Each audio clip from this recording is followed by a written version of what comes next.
Hi Paul, great to do some work together again, and yeah, looking forward to really restructuring the swing for you.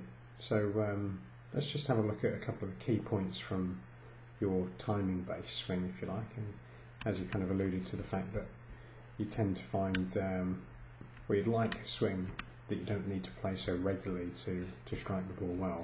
But you can see a couple of key points here. You get pretty much well inside the plane line on the takeaway, and this is the root cause of a lot of the problems essentially.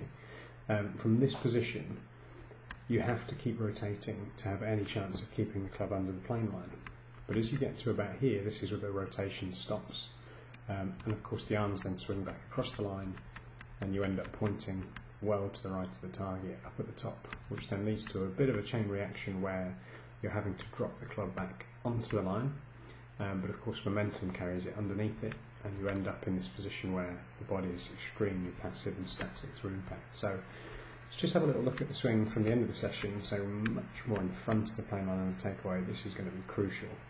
Now we've got to get the body to start rotating, so the club's starting to sit in behind you, and if we could pause the swing here, I'd say fantastic progress, albeit there's not enough rotation through the hips just yet. So we've got the toes slightly turned out just to help rotation in the backswing, but as I said, we just need a little bit more.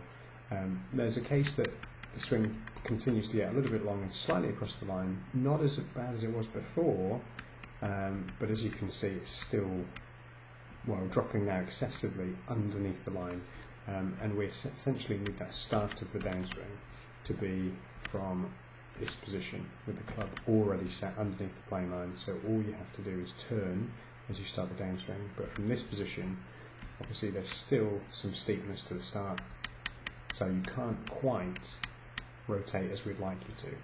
You're doing a reasonable job of it, but it finishes much flatter, so it shows that you're actually starting to open the chest a wee bit more. You can see there's a little bit more rotation going on through impact, so slightly different position. As you can see, the hips have turned a little bit more, slightly lower finish.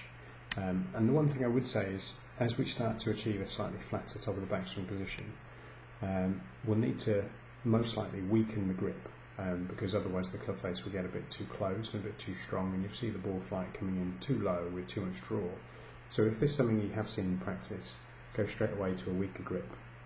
With the same golf swing, you should be able to find that you'll achieve much better results. So really good to get started, and yeah, I look forward to seeing you in a couple of weeks.